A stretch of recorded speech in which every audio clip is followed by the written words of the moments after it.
Je suis française et je suis fière de l'être. Nous vivons une période où juste cette phrase seule sonne comme une revendication à caractère raciste.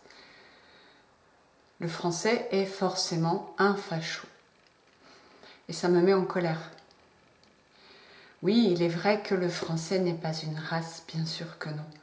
C'est un mélange de plusieurs races, de peuples entiers qui se sont battus pour forger cette France que nous avons, pour intégrer les valeurs que nous avons. Cette France, nous l'aimons. Être français n'est donc pas une race, mais c'est un acquis. Ce sont des valeurs, c'est un patrimoine historique, culturel, intellectuel. Personne ne peut le nier. Et pourtant, tout ceci est en train de disparaître. La République, nous le savons. Tout est fondé sur des valeurs comme la liberté, l'égalité, la fraternité, et nous sommes d'accord. Écoutez la suite. La liberté concerne tous les domaines, comme la liberté d'expression ou la liberté de penser. Arrêtons-nous sur la liberté d'expression. Avez-vous vraiment encore l'impression de pouvoir vous exprimer en toute liberté? Par exemple sur les réseaux sociaux, combien d'entre vous se sont vus retirer leur post, bloquer leur compte? Combien d'entre vous se sont fait traiter de racistes parce que vous défendiez les valeurs françaises? C'est un droit que vous avez, liberté d'expression. Mais vous sortez d'un cadre bien éthéré mis en place par un nouvel ordre mondial. Qui ose encore parler ouvertement en public de ses opinions? Si vous n'avez pas les opinions de ce nouvel ordre mondial, alors vous êtes un facho.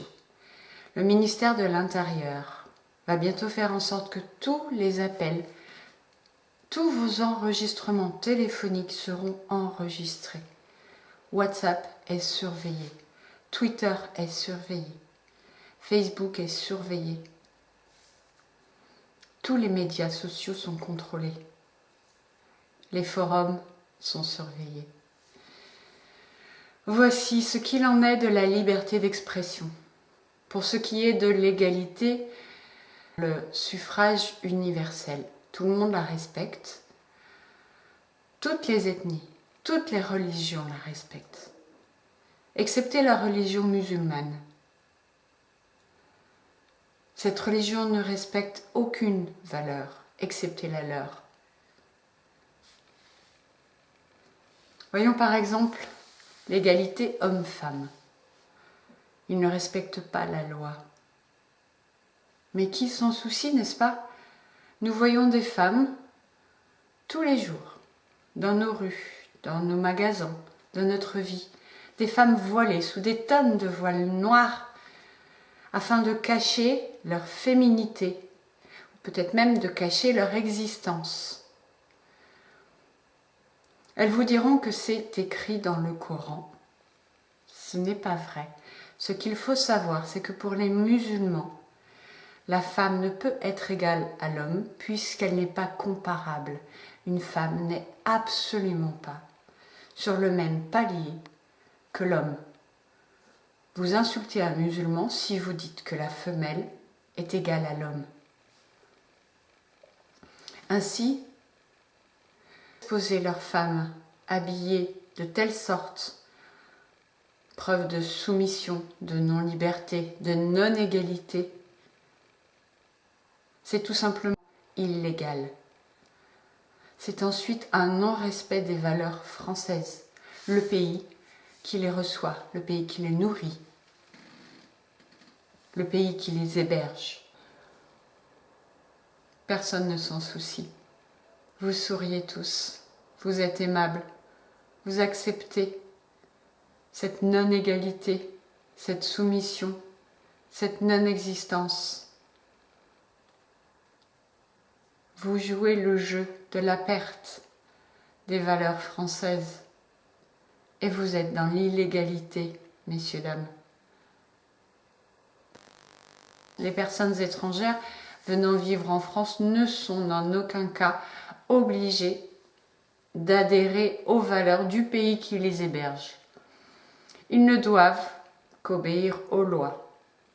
Nous en revenons donc aux musulmans qui jouent, qui surjouent, qui profitent de la loi de la laïcité, qui doit être changée, qui doit être modernisée en vue de ce qui se passe dans le monde. La religion musulmane profite de cette loi de laïcité pour faire disparaître peu à peu nos valeurs. Les crèches de Noël, la viande halal,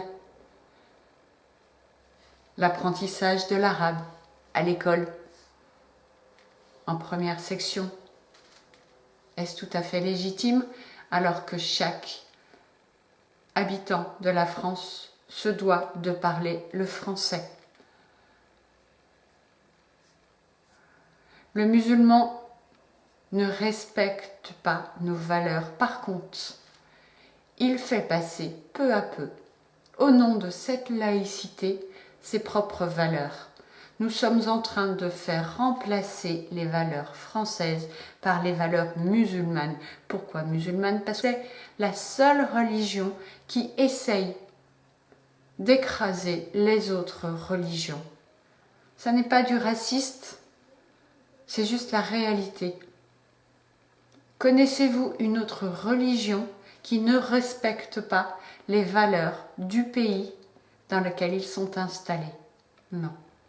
Les musulmans ne respectent rien, ni les lois, ni les valeurs. Si vous tenez aux valeurs françaises, il faut lutter, il faut que l'on se rassemble. Il va falloir que l'on travaille sur cette fameuse loi de la laïcité qui est périmée. Il faut la changer, il faut lutter. Les valeurs françaises ne peuvent disparaître ainsi. La loi est mal faite. La loi est détournée tous les jours par les musulmans. Nous devons faire changer cela.